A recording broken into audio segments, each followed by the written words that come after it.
Hello and welcome to the official YouTube channel of चाणक्यास। This is Nancy, your reasoning guru। आज फिर से हम कुछ ऐसे क्वेश्चंस लेके आए हैं आपके लिए जो SSC CGL में पहले से पूछे जा चुके हैं। अगर पिछली वीडियो आप लोगों ने नहीं देखी है तो आप चैनल पे जाके चेक कर सकते हो, उस पर भी कुछ ऐसे क्वेश्चंस डिस्कस किए थे हम लोगों ने जो SSC CGL ने पहले पूछे हुए थे। तो आइए आज का वीडियो स्टार्ट करते हैं।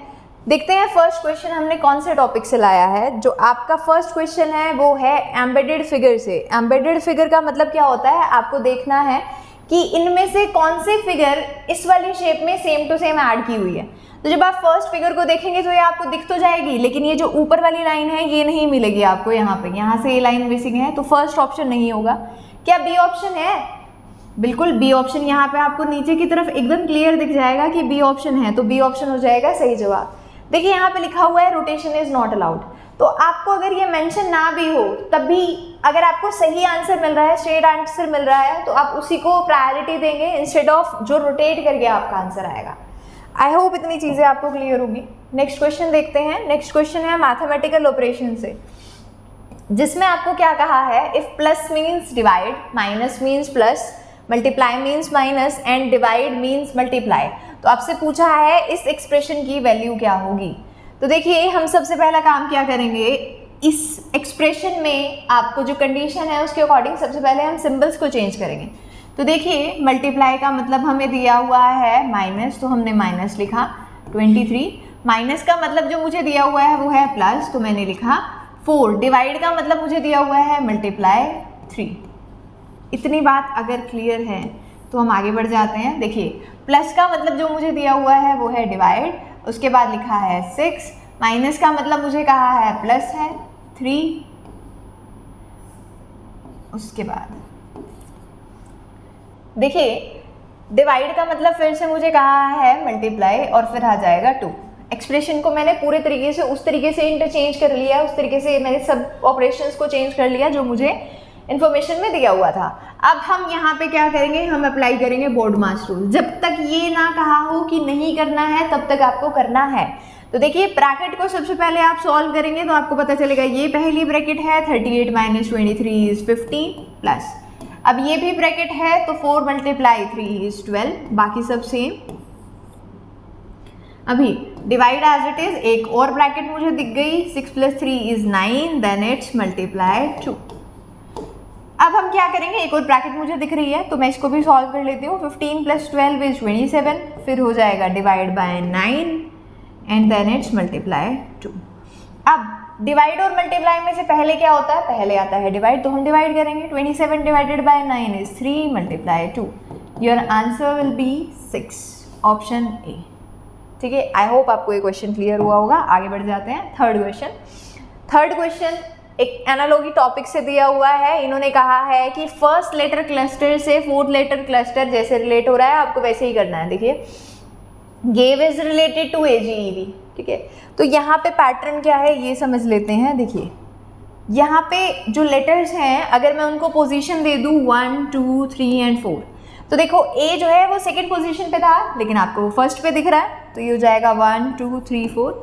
A आपको फर्स्ट पे दिख रहा है तो सेकेंड वाला फर्स्ट पे आया, फर्स्ट वाला सेकंड पे गया, फोर्थ वाला थर्ड पे आया और थर्ड वाला फोर्थ पे दिखा। तो पैटर्न क्या है, पैटर्न है 2 1 4 3। अब देखिए 1 2 4 3 4 हो जाएगा ये फिर से 1 2 3 4। अब क्या यहाँ पे भी 2 1 4 3 पैटर्न है, तो बिल्कुल है। सेकंड वाला फर्स्ट पे आया, फर्स्ट वाला सेकंड पे, फोर्थ फिर थर्ड, तो इसमें भी आपको सेम चीज़ करनी है। तो देखिए 1 2 3 4, 2 1 4 3 का मतलब क्या हो जाएगा, CA हो जाएगा और DI हो जाएगा, ऑप्शन डी आ जाएगा। उसके बाद फोर्थ क्वेश्चन देखते हैं। फोर्थ क्वेश्चन जो आपको दिया हुआ है वो है टॉपिक। क्वेश्चन देख के पता चल रहा है डाइस टॉपिक का क्वेश्चन है, ठीक है। तो आपको क्या करना है, आपको बताना है face opposite to the face showing 2। 2 के ऑपोजिट क्या आएगा, तो 2 आपको दिख रहा है फिगर 1 में, तो फिगर 1 की मैं किसके साथ कंपैरिजन करूँ कि मुझे मिल जाए 2 के ऑपोजिट क्या आएगा। तो देखिए जिसमें कॉमन होता है उसके साथ कंपेयर करते हैं। तो यहाँ पे 5 1 2 है, यहाँ पे तो कोई कॉमन नहीं है, यहाँ पे 5 1 4 है, तो क्या होगा 5 और 5 कैंसिल, 1 और 1 कैंसिल, 2 के ऑपोजिट मुझे दिख जाएगा 4। तो ऑप्शन ए हो जाएगा इस क्वेश्चन का आंसर।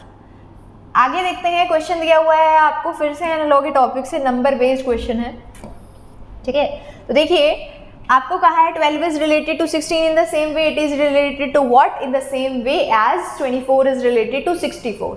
तो जब आप यहाँ पे कुछ रिलेशन बनाने की कोशिश करेंगे तो एज इन कोई रिलेशन आपको नहीं दिखेगा। यहाँ पे देखिए रिलेशन क्या था, 12 से 18 आया। कैसे आया? दो चीज़ें हो सकती हैं, या तो आप +6 समझ रहे होगे, या आप बोल रहे होगे कि ये मल्टीप्लाई 2 है, 6 मल्टीप्लाई 2, ये 6 मल्टीप्लाई 3 है, और फिर ये 6 मल्टीप्लाई 4 है, और ये दोनों ही सेम चीज़ें हैं। फिर यहाँ पे भी +6, राइट। तो देखिए अगर आप नीचे वाले पैटर्न को यहाँ पे अप्लाई करने की कोशिश करेंगे, आप मल्टीप्लिकेशन बनाने की कोशिश करेंगे, तो यहाँ पे कोई एक ऐसा नंबर आएगा जो या तो किसी टेबल के मल्टीपल से कॉमन करे 16 और 64 के साथ, या फिर कुछ एडिशन वाला आप लॉजिक लगाएंगे। तो देखिए जब आप 26 को अप्लाई करेंगे तो नहीं हो पाएगा, क्योंकि यहाँ पे 26 आएगा, इधर 10 का डिफरेंस और इधर डिफरेंस गड़बड़ा जाएगा। लेकिन जब आप कोशिश करेंगे थोड़ा 32 के साथ अप्लाई करने की, तो 16 से 32 कैसे आता है, आप कहेंगे मल्टीप्लाई 2 करके, और 32 से 64 भी कैसे आता है, मल्टीप्लाई 2 करके। और अगर कोई एडिशन वाला पैटर्न अप्लाई कर रहा है तो आप ऐसे भी बोल सकते हो +16 हुआ है और फिर से +16 हुआ है, तो दोनों है सेम ही चीज़ें, ठीक है। तो इस क्वेश्चन का आंसर था 32। इस पैटर्न को भी अपने नोट्स में ऐड कीजिएगा। अगला क्वेश्चन देखते हैं, 6th क्वेश्चन, फिगर सीरीज का क्वेश्चन है, ठीक है। फिगर सीरीज, लेकिन डायरेक्शंस के बेसिस पे फिगर सीरीज दी हुई है आपको। देखिए जब आप अपने मिनट हैंड को देखेंगे तो जो मिनट हैंड पॉइंट कर रहा है नॉर्थ, साउथ, ईस्ट और वेस्ट, मेन डायरेक्शंस। उसके बाद 4 सब डायरेक्शंस होती हैं, north east, south west and north west. अब देखिए आपका जो मिनट हैंड है वो पॉइंट कर रहा है टुवर्ड्स ईस्ट, और ईस्ट के बाद इसका जो फेस हुआ है वो हुआ है साउथ वेस्ट की तरफ। तो देखो एक कॉलम स्किप किया, 2 किया, 3 किया, तो 3 कॉलम स्किप करने के बाद आपका जो मिनट हैंड है वो दिख रहा है आपको साउथ वेस्ट में। उसके बाद अब मुझे मेरा मिनट हैंड दिख रहा है नॉर्थ में। क्या 3 कॉलम स्किप किए हैं? 1 2 3 बिल्कुल किए हैं, नॉर्थ पे दिख गया। अब 1 2 3 साउथ ईस्ट में आना था, बिल्कुल मुझे साउथ ईस्ट में ही दिख रहा है। अब इसके बाद 1 2 और 3 कॉलम स्किप करके वेस्ट में दिख रहा है, बिल्कुल दिख रहा है, मुझे मिनट हैंड का पैटर्न समझ आ गया। तो देखिए अब आपका जो मिनट हैंड है वो लास्ट में आपने कहाँ पे देखा? वेस्ट में देखा। जब आप 3 कॉलम स्किप करके जाएंगे 1 2 और 3, आपको आपका मिनट हैंड जो है वो नॉर्थ ईस्ट में चाहिए। यहाँ पे नॉर्थ ईस्ट में है नहीं, यहाँ पे नहीं, यहाँ पे भी है और यहाँ पे भी है, तो आंसर तो सी या डी में से एक है। अब ये कैसे पता चलेगा कौन सा है? अब आप चेक करेंगे आर हैंड का पैटर्न। जब आप आर हैंड का पैटर्न देखेंगे तो देखिए क्या होगा। आर हैंड जो है आपको दिख रही है नॉर्थ में, राइट। अब नॉर्थ के बाद ये आई वेस्ट में, नॉर्थ के बाद ये आई वेस्ट में, अब वेस्ट के बाद ये आई साउथ वेस्ट में, साउथ वेस्ट में, अब साउथ वेस्ट के बाद ये आई साउथ ईस्ट में। तो देखिए पैटर्न क्या है, एक बार एक को स्किप किया, उसके बाद नहीं किया, उसके बाद एक कॉलम को स्किप किया, उसके बाद नहीं करना चाहिए था, यहाँ पे नहीं कर रही है। इसका भी पैटर्न मुझे समझ आ गया, क्या कर रही है ये, एक बार स्किप कर रही है, एक बार नहीं कर रही है। तो देखो यहाँ पे नहीं किया है तो इस बार करेगी, और जब करेगी तो यहाँ से ये इसको स्किप करके पहुँच जाएगी नॉर्थ में, और नॉर्थ में आपको दिख रही है ये सी ऑप्शन में, डी में नहीं। तो आपका आंसर हो जाएगा सी ऑप्शन।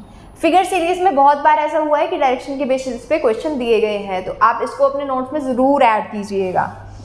नेक्स्ट क्वेश्चन देखते हैं, फिर से फिगर सीरीज, और फिर से फिगर सीरीज के साथ डायरेक्शन का कंसेप्ट ऐड हुआ है इसमें। देखिए आपको यहाँ पे कुछ एलिमेंट्स दिख रहे हैं, और जब हमें कुछ एलिमेंट्स दिख जाते हैं तो हमें क्या करना होता है, सिंगल सिंगल उनका पैटर्न चेक करना होता है कि वो कैसे रोटेट कर रहे हैं। तो देखिए आपका जो एरो है, इससे स्टार्ट करते हैं। ये जो एरो है ये मुझे नॉर्थ में दिख रहा है इस टाइम पे, और उसके बाद ये मुझे दिख रहा है ईस्ट में, उसके बाद दिख रहा है साउथ में, और उसके बाद दिख रहा है वेस्ट में। तो चारों डायरेक्शंस तो खत्म हो गई, सब डायरेक्शन पे वो गया नहीं है। सब डायरेक्शन पे हो सकता है चला जाए, बट ऑप्शन में कहीं भी नहीं दिख रहा है, तो हम नहीं भेजेंगे उसे सब डायरेक्शन पे, हम उसे इस बार भेजेंगे नॉर्थ में। क्यों? क्योंकि यहाँ से रोटेट होकर उसको यहीं पे आना था, ठीक है। तो इसके साथ सी ऑप्शन खत्म, और डी में है तो वो नॉर्थ डायरेक्शन में, लेकिन उसकी पोजीशन चेंज हो गई है। देखो यहाँ पे भी यहाँ है, यहाँ है और यहाँ है, यहाँ पे नीचे है, तो अलग है, तो अलग हो जाएगा ये। अब देखिए इसको चेक करते हैं। एरो से आपके दो ऑप्शंस बने। अब आपको यहाँ पे कुछ नंबर्स दिख रहे हैं, ये 1 है, ये 3 डॉट्स हैं, ये 5 डॉट्स हैं और ये 7 डॉट्स हैं, ठीक है। अब देखो 1 3 5 7 कौन से नंबर्स हैं, तो आप कहेंगे मैम ऑड नंबर्स हैं, तो ऑड नंबर 1 3 5 7 के बाद कौन सा आएगा, 9 आएगा। अब देखिए यहाँ पे भी 9 है और यहाँ पे भी 9 है, लेकिन एक फ़र्क है, यहाँ पे लेफ्ट में है और यहाँ पे राइट में है। अब जब हर बार वो लेफ्ट लेफ्ट लेफ्ट लेफ्ट करता आया है, इस बार राइट में क्यों देगा, गलत हो जाएगा। Option A is the right answer. आप बाकी का भी जैसे पैटर्न चेक कर सकते हो, सर्कल है, ट्रायंगल है, सर्कल है, ट्रायंगल है, तो पैटर्न रिपीट हो रहा है, और जब रिपीट हो रहा है इस बार यहाँ पे सर्कल आना चाहिए, यहाँ पे सर्कल दिया हुआ है, ठीक है। तो आप ऐसे करके अपने ऑप्शंस को एलिमिनेट करके आंसर ढूंढ सकते हैं। नेक्स्ट क्वेश्चन देखते हैं 8th। इस बार जो क्वेश्चन है वो लेटर सीरीज का है। देखिए एन एन एन और एन सेम है, तो यहाँ पे भी एन ही आएगा और सब ऑप्शन में एन ही दिया हुआ है। अब लेटर देखते हैं, एम से क्यू पे आया, एम से क्यू पे आने के लिए उसको क्या करना पड़ेगा, उसको 3 लेटर्स को स्किप करना पड़ेगा, एन और पी। क्यू से यू पे आया, आर एस और टी, 3 लेटर्स को स्किप किया। यू से वाई पे आया, वी डब्ल्यू और एक्स, 3 लेटर्स को स्किप किया। इसके बाद भी आप क्या करेंगे, आप 3 लेटर्स को स्किप करेंगे। वाई के बाद आ जाएगा जेड, ए और बी को स्किप कीजिए, आंसर आ जाएगा सी, और सिर्फ सी ऑप्शन में ही सी दिया हुआ है, तो आपका आंसर हो जाएगा सी ऑप्शन। बाकी लेटर्स का भी आप चेक कर सकते हो, स्किपिंग पैटर्न ही अप्लाई होगा, समझ लीजिए इसको। कई बार क्या होता है, ऑल्टरनेट पे भी पैटर्न दे देता है। आर से पी पे आया, निकल ऐसे भी जाएगा, लेकिन ये थोड़ा सा इजी होगा, आप इजीली कैलकुलेट कर पाएंगे। आर से पी पे आया, क्यू को स्किप किया, डी से बी पे आया, सी को स्किप किया, ठीक है। तो एक एक लेटर स्किप कर रहा है, लेकिन ऑल्टरनेट पोजीशंस पे। अब देखिए यहाँ पे जो पोजीशन आएगी वो पी के बाद वाली आएगी, पी के बाद आप ओ को स्किप करेंगे, आपका आंसर आएगा एन, और यहाँ पे आपको एन भी दिख रहा है, तो आप ऐसे भी कर सकते हो इस क्वेश्चन को। आगे बढ़ जाते हैं, क्वेश्चन नंबर 9 दिया हुआ है, ठीक है। एक और चीज़, जब तक आपको नन ऑफ दीज नहीं दिया हुआ है तो आप ऐसे ऑप्शन एलिमिनेट करके अगर नहीं भी चेक करोगे कि कौन सा आंसर है, एक ही ऑप्शन बचा है, तो आप उसको भी मार्क कर सकते हो। देखिए इस क्वेश्चन में क्या है, इस क्वेश्चन में पूछ रहा है which letter cluster does not belong to that group. यहाँ पे एक कोई सिमिलैरिटी है 3 ऑप्शंस में, एक में नहीं है, आपको वो सिमिलैरिटी जो है वो उसके बेसिस पे उसको अलग करना है। देखिए आर के बाद यहाँ पे टी लिखा है, राइट, और टी के बाद यहाँ पे भी लिखा है, हो सकता है पैटर्न हो। अब देखिए बी के बाद यहाँ पे टी लिखा है और डी के बाद यहाँ पे एफ लिखा है, सही है ये तो। उसके बाद ओ के बाद यहाँ पे क्यू लिखा है और क्यू के बाद बीच में एस लिखा है, बिल्कुल। आई के बाद यहाँ पे के लिखा है, लेकिन के के बाद यहाँ पे क्या आना था, यहाँ पे आना था एम, और लिख दिया डी, सॉरी जी। तो इस बेसिस पे हमारा आंसर हो जाएगा ऑप्शन डी। तो ऐसे क्वेश्चंस में हम क्या करते हैं, हम देखते हैं सेम पैटर्न कौन फॉलो कर रहा है, जो सेम नहीं फॉलो कर रहा वो अलग हो जाता है। यहाँ तक की चीज़ें आपको क्लियर हुई हैं, तो आगे बढ़ जाते हैं। देखिए 10th क्वेश्चन, फिर से एनालॉजी का क्वेश्चन है। आपको कहा है जम्प्ड को हमने LWRGF लिख दिया, तो आप क्विक्स को भी हमने किसी तरीके से ये लिख दिया। अब आप उसी तरीके से फ्यूजिंग को लिख के दिखाइए कि क्या लिखोगे। तो उसके लिए पहले तो ये जान लेते हैं जम्प्ड को ऐसे कैसे लिख दिया इन्होंने। तो जे को एल कैसे लिख सकते हैं हम, बिल्कुल सिंपल, के को स्किप किया और एल लिख दिया, यू के बाद डब्ल्यू, वी को स्किप किया, एम के बाद ओ, एन को स्किप किया, टी के बाद आर, क्यू को स्किप किया, ई के बाद जी, एफ को स्किप किया और डी के बाद एफ, ई को स्किप किया। अब चेक कर लीजिएगा क्या यहाँ पे भी सेम पैटर्न है, क्यू के बाद एस, बिल्कुल है, यू के बाद डब्ल्यू, आई के बाद के, सी के बाद ई, के बाद एम और एस के बाद यू। सेम पैटर्न फॉलो कर रहा है, तो यहाँ पे भी आप क्या करेंगे, एफ के बाद एक लेटर को स्किप करेंगे। कौन सा लेटर स्किप होगा, आप कहेंगे जी स्किप होगा, कोड आएगा एच, ऑप्शन बी गया। यू के बाद वी को स्किप करेंगे, आपका आंसर आएगा डब्ल्यू, ए ऑप्शन गया। जेड के बाद ए को स्किप करेंगे, आपका आंसर आएगा बी। इसी के साथ आपको पता चल गया कि डी ऑप्शन भी गया, आंसर आ जाएगा ऑप्शन सी। यहाँ तक की सारी चीज़ें क्लियर हुई हैं, तो हम आगे बढ़ते हैं क्वेश्चन नंबर 11 क्वेश्चन में आपको दी हुई है फिगर्स, सॉरी लेटर सीरीज, ठीक है, लेटर सीरीज है, लेटर्स दिए हुए हैं। डी के बाद एफ कैसे आता है, ई को छोड़ के, एफ के बाद जी कैसे आता है, कुछ भी नहीं छोड़ा, जी के बाद आए, एच स्किप किया, आई के बाद जे, फिर से कुछ नहीं छोड़ा। अब देखिए एक बार एक स्किप कर रहा है, एक बार नहीं कर रहा है, पिछली बार नहीं किया है, तो इस बार करना पड़ेगा, तो आपका जो आंसर आएगा वो आएगा एल। लेकिन आंसर आपको 2 वर्ड्स लेटर्स का देना है, तो अगला चेक कर लेते हैं।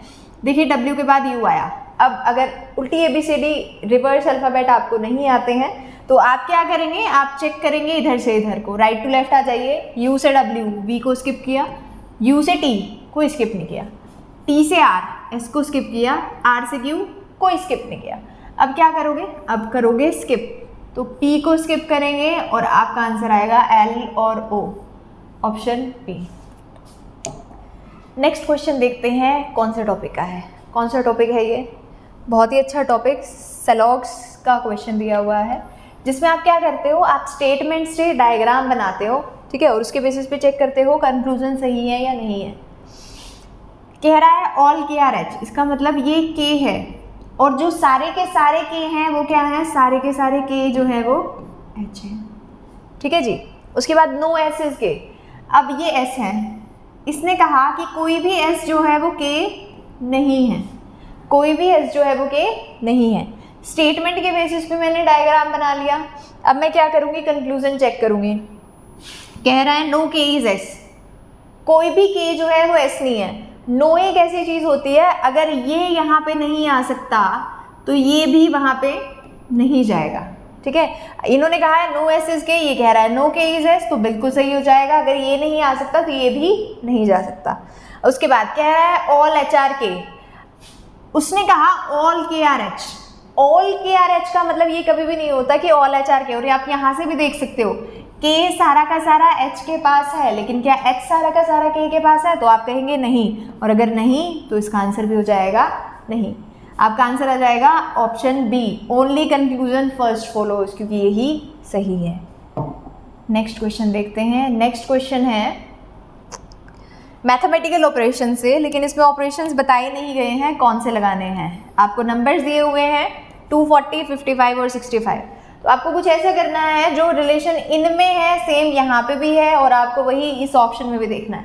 तो यहाँ पे क्या सिमिलैरिटी थी, देखिए 240, 55 और 65, तो 55 और 65 से 240 कैसे आता है, अगर आप इन दोनों का करेंगे सम, तो आपको कितना मिलेगा, आपको मिलेगा 120, और 120 से 240 कैसे आता है, मल्टीप्लाई 2 करके। अब ये एक पैटर्न मुझे मिला है, मुझे चेक करना है सही है या नहीं है। तो अगला नंबर भी दिया हुआ है, देखिए 85 और 75 का करेंगे सम, क्योंकि यहाँ पे भी सम ही किया था। कितना आएगा, आप कहेंगे आएगा 160, और 160 को जब आप मल्टीप्लाई करेंगे 2 से, तो क्या 320 आता है, बिल्कुल आता है, ठीक है। तो मेरे को श्योरिटी हो गई कि ये जो मेरा पैटर्न है वो सही है। अब ये वाला पैटर्न क्या यहाँ पे अप्लाई होगा, 35 और 25 का सम करेंगे तो कितना आएगा, 60 आएगा, और 60 multiply 2 is not equals to 140, cancel. 90 plus 15 कितना आएगा, 105, और 105 को जब आप मल्टीप्लाई करेंगे 2 से तो आएगा 210, गलत।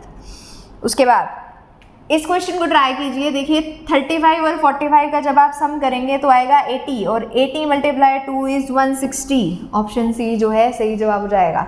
यहाँ पे आएगा नहीं, 110 आएगा ऐड करके, और आंसर हो जाएगा आपका 220, ठीक है। तो ये भी गलत हो गया, चेक करने की जरूरत नहीं थी, ये सही है तो सही है, ऑप्शन सी हो जाएगा इस क्वेश्चन का आंसर। अगला देखते हैं, फिर से सिलॉग्स का क्वेश्चन दिया हुआ है, ठीक है। देखिए बोल रहा है सम डॉक्टर्स आर पेंटर्स। अब some doctors are painters, some doctors ये डॉक्टर्स हैं, और ये कुछ डॉक्टर्स जो है वो पेंटर हैं। अब कह रहा है सम डॉक्टर्स आर लेबर्स, कुछ डॉक्टर्स जो हैं वो लेबर भी हैं। अब कह रहा है all the labours are athletes, सारे के सारे जो लेबर्स हैं वो क्या हैं, एथलीट्स हैं। अब स्टेटमेंट से मैंने डायग्राम ड्रॉ कर लिया, अब मैं कंक्लूजन चेक करूंगी सही है या नहीं है। सम लेबर्स आर पेंटर्स, ये लेबर्स है ये पेंटर्स है, मुझे कोई रिलेशन नहीं दिखाई दे रहा, कोई कॉमन चीज़ नहीं है, कोई सिमिलैरिटी नहीं है, इसलिए गलत। सम एथलीट्स आर डॉक्टर, क्या एथलीट और डॉक्टर के पोर्शन में कुछ कॉमन है, तो आप कहेंगे बिल्कुल है, ये वाला पोर्शन कॉमन है, तो some athletes are doctors is true. उसके बाद all the doctors are athletes, क्या सारे के सारे डॉक्टर्स एथलीट्स के पास आ रहे हैं, आप कहेंगे नहीं आ रहे हैं, ये वाला पोर्शन तो नहीं आ रहा है, और जब नहीं आ रहा है तो ये गलत हो जाएगा। फिर कह रहा है सम एथलीट्स आर पेंटर्स, क्या एथलीट और पेंटर के कॉलम में कुछ कॉमन है, नहीं है, तो ये भी नहीं है।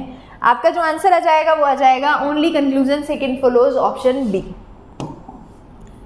उसके बाद फिर से जो क्वेश्चन दिया हुआ है वो दिया हुआ है embedded figure, hidden figure, rotation is not allowed, हम करेंगे भी नहीं जब तक जरूरत नहीं है हमें।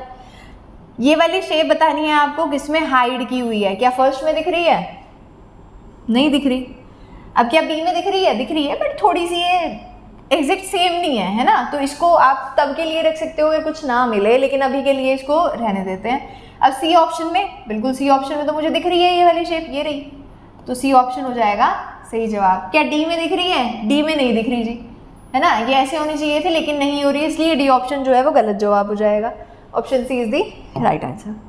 आगे चलते हैं 16th क्वेश्चन में। आपको फिर से ऑड वन आउट का क्वेश्चन है, मैथमेटिकल ऑपरेशंस आपको लगानी है। कह रहा है operation on 13 such that adding subtracting multiplying etcetera to 13 can be perform. 13 को 13 के साथ करना है आपको, ऐसा नहीं करना कि आप ब्रेक करके उसको 1 and 3 लिख दो और फिर जो है अपना मैथमेटिकल ऑपरेशन अप्लाई कर दे, तो ऐसा नहीं करना है आपको, ठीक है जी। तो देखिए यहाँ पे दिया हुआ है 153, 151 और 147, तो यहाँ पे आपको देखना था कि क्या सिमिलैरिटी है, कैसे आया है ये। आसपास नंबर दिए हुए हैं, सबट्रैक्ट करके देख लेते हैं। तो यहाँ पे 2 का डिफरेंस है, यहाँ पे जो डिफरेंस आएगा वो आएगा 4 का। 171 से 169 2 का डिफरेंस, फिर से 2 का डिफरेंस, ठीक है। यहाँ पे भी 2 का डिफरेंस है, यहाँ पे भी 2 का डिफरेंस है, यहाँ पे भी 2 का डिफरेंस है और यहाँ पे फिर से 2 का डिफरेंस है।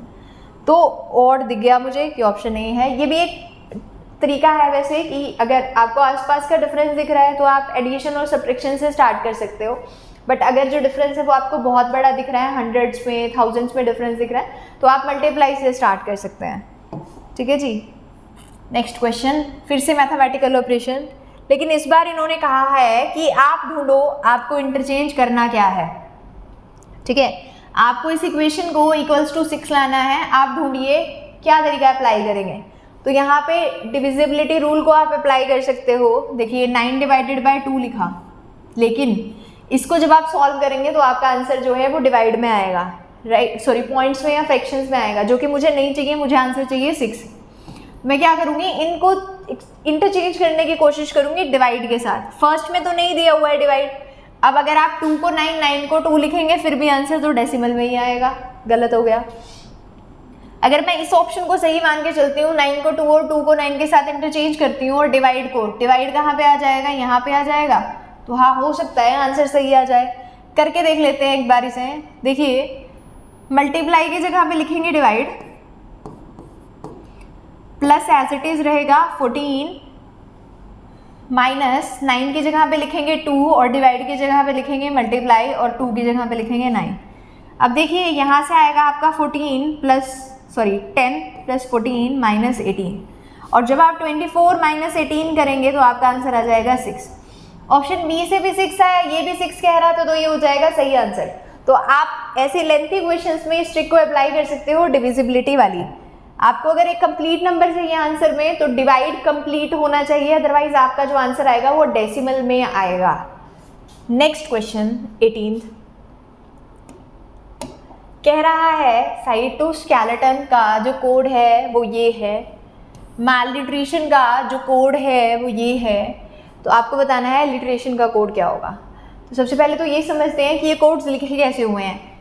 CYTO स्केलेटन, साइटोस्केलेटन जो है हमें दिया हुआ है, तो देखिए TON को लिखा है NOT, TON को लिखा है NOT, ठीक है। ELE है, उसके बाद OS को लिखा है KSO। देखिए यहाँ पे क्या किया हुआ है, जैसे CYT है तो CYT को लिखा है TYC, तो वर्ड को 3 के लेटर में कन्वर्ट किया और उसको क्या किया, इंटरचेंज। जैसे 1 2 3 को लिख दिया 3 2 1, ठीक है। अब चेक कर लेते हैं क्या सेम पैटर्न है। मैलन्यूट्रिशन का कोड क्या आना था, LAM, क्या है, बिल्कुल है। NUT का कोड आना था TUN, बिल्कुल है। तो आप भी सेम चीज़ अप्लाई करेंगे। देखिए करना कैसे है, ALLITERATION,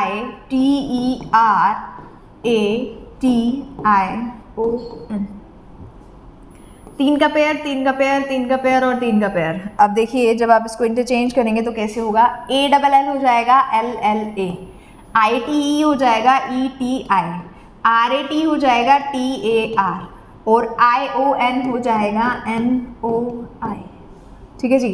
तो ये जिस ऑप्शन में आपको दिख रहा है वो ऑप्शन है LLAETITARNOI,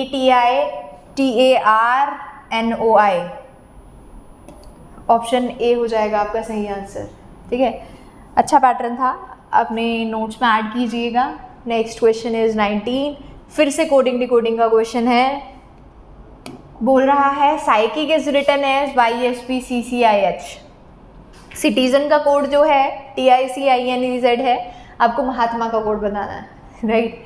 तो देखिए इसमें भी क्या किया हुआ है, लेटर्स की सिर्फ पोजीशन को ही चेंज किया है। अगर आप साइकिक से देखें PSYCHIC, राइट, मैं इसको पोजीशन दे देती हूँ 1 2 3 4 5 6 और 7। तो जो कोड लिखा है YSP लिखा है, तो पहले 3 को 3 2 1 कर दिया, 3 2 1 कर दिया। अब CC, ठीक है, अब मेरे को नहीं पता पहले 4 वाला C है या 7 वाला C है, 7 वाला भी हो सकता है, 4 वाला भी हो सकता है, लेकिन IH के बारे में मैं श्योर हूँ 6 और 5 है। तो इसी कंफ्यूजन को दूर करने के लिए आपको एक नया कोड दिया है सिटीजन का। क्या सिटीजन में 3 2 1 हुआ? यस, TIC लिखा है, 3 2 1 हुआ है। अब उसके बाद पहले I आया, फिर N आया, I आया इसका मतलब 4th लेटर आया, और N आया इसका मतलब 7 आया, तो ये एलिमिनेट हो जाएगा। कोड है आपका 3 2 1 4 7 6 5। अब 3 2 1 का मतलब क्या है? 3 2 1 का मतलब है HAM। अब 4 7 का मतलब क्या है? 4 7 का मतलब है AA, और 6 5 का मतलब क्या है? 6 5 का मतलब है MT। तो HAM AA MT आप लोगों को दिख रहा होगा किस ऑप्शन में दिया हुआ है? ऑप्शन A में। आंसर हो जाएगा ऑप्शन A। नेक्स्ट क्वेश्चन देख लेते हैं कौन से टॉपिक से है। डिक्शनरी वर्ड्स का क्वेश्चन है, ठीक है। तो डिक्शनरी वर्ड्स मतलब डिक्शनरी में वर्ड्स कैसे आते हैं? डिक्शनरी में आप कहेंगे वर्ड्स आते हैं अल्फ़ाबेटिकल ऑर्डर में। अल्फ़ाबेटिकल ऑर्डर की अगर मैं बात करूँ तो सबसे पहले आएगा A, नहीं है।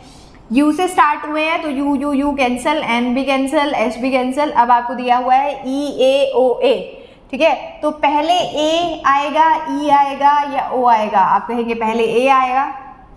अच्छा, हमें 4th पोजीशन चेक करनी है, राइट। तो पहले A आएगा, तो A वाले तो एलिमिनेट हो जाएंगे, ये फर्स्ट पे आ गया या ये सेकंड पे आ गया, ठीक है, ये हो गया। अब 3rd और 4th पे कौन आएगा? आप कहेंगे E वाली जो है 3rd और 4th पे आएंगे। अब यहाँ पे E सेम है, तो सेम चीज़ें तो कैंसिल हो जाती हैं। तो A है और E है, पहले कौन आता है? A आता है, तो पहले 3rd पे A आ जाएगा और 4th पे आ जाएगा आपका अनसीन, ठीक है जी। तो आपका आंसर हो जाएगा यहाँ पे ऑप्शन A। एकदम इजी टॉपिक होता है ये, बट नेगेटिव में ना जाए नंबर, इसलिए समझा दिया जाता है कि ऐसा कुछ होगा। अगला क्वेश्चन, अच्छा क्वेश्चन, ब्लड रिलेशन से। अब सारे ऑप्शन को सॉल्व करके फैमिली ट्री ड्रॉ करके तो कोई भी सॉल्व कर लेगा, राइट। हमें कैसे करना है? हमें करना है ऑप्शंस को एलिमिनेट करके। अब देखिए आपको कहा है Q is the son of P। Q is the son of P। जो भी सन होता है वो क्या होता है? वो होता है मेल। तो सबसे पहले तो यही चेक कर लेना है कि इसमें Q जो है वो मेल नहीं है। तो देखो Q प्लस P, अब Q प्लस P दिया हुआ है और Q प्लस P का मतलब तो है मदर, और मदर मतलब लेडी, और लेडी मतलब गलत। उसके बाद Q multiply R। Q multiply R से क्या मतलब है? Q is the father of R। तो ये हो सकता है हो जाए, इसको चेक करेंगे। उसके बाद बोल रहा है Q plus P। Q plus P का क्या मतलब है? Q प्लस P का मतलब जो दिया हुआ है हमें आ गया Q plus P, Q is the mother of P। गलत हो जाएगा, Q मदर है, मदर मतलब लेडी होती है, राइट। अब बोला है Q divide R। Q divide R का क्या मतलब है? मतलब है Q is the brother of R। तो ये भी हो सकता है हो जाए, ठीक है जी। तो इन दोनों ऑप्शंस को आपको चेक करना है। देख लेते हैं P plus Q multiply R। P plus Q का क्या मतलब है? P प्लस Q का मतलब है P is the mother of Q, और Q मल्टीप्लाई R का मतलब क्या है? Q is the brother of R। Q is the son of P, तो आप कहेंगे बिल्कुल, अगर वो उसकी मदर है, ये एक लड़का है, तो Q is the son of P हो जाएगा, तो ये हो जाएगा सही, ठीक है। अब इसमें भी चेक कर लेते हैं P divide Q, Q divide R। तो P डिवाइड Q का मतलब है P is brother of Q, brother है ना, तो सन तो हो नहीं सकता, सिबलिंग आएगा, तो बिल्कुल आंसर हो जाएगा ऑप्शन B। अगला क्वेश्चन देख लेते हैं। अगला क्वेश्चन जो है वो डायरेक्शन से डायरेक्ट क्वेश्चन है, रोटेशन बेसिस पे। कह रहा है Rahul put his time piece on the table in such a way. Rahul ने अपने टाइम पीस को एक ऐसे तरीके से रखा है कि जो 6 PM पे आर हैंड है, 6 PM हुआ है उस टाइम पीस में, और जो आर हैंड है वो 6 PM पे नॉर्थ डायरेक्शन में है, ठीक है। तो सबसे पहले तो मुझे ये बताइए 6 PM पे आर हैंड होता कहाँ है? आप कहेंगे 6 पे होता है। 6 पे होता है मतलब साउथ में होता है, लेकिन साउथ में ना हो कि वो कहाँ चला गया, वो नॉर्थ में चला गया। तो बस दो चीज़ें पूछनी है, कितना डिग्री और क्लॉकवाइज या एंटी क्लॉकवाइज। अब साउथ से जब आप नॉर्थ में आएंगे तो कितना डिग्री रोटेशन होगा, ये भी 90 और ये भी 90, तो डिग्री हो गया 180। और 180 को आप क्लॉकवाइज रोटेट करो या एंटी क्लॉकवाइज रोटेट करो, बात तो सेम ही रहती है। अब क्वेश्चन क्या पूछा है, in which direction the minute hand will point at 9:15। देखिए अगर इन्होंने इसको 180 डिग्री रोटेट किया है तो आपको कोई भी क्वेश्चन पूछ ले, आपको क्या करना है, उसको 180 डिग्री ही रोटेट करना है।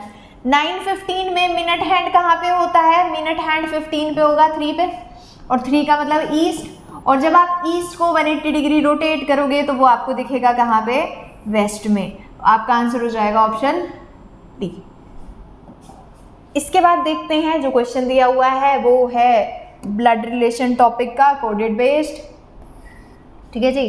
तो अब क्या पूछा है इन्होंने, which of the following statement is not correct, ठीक है।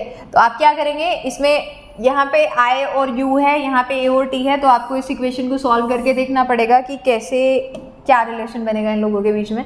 तो देखिए इसको कैसे करते हैं, ए प्लस जी बोल रहा है और ए प्लस जी का मतलब है A is the father of B.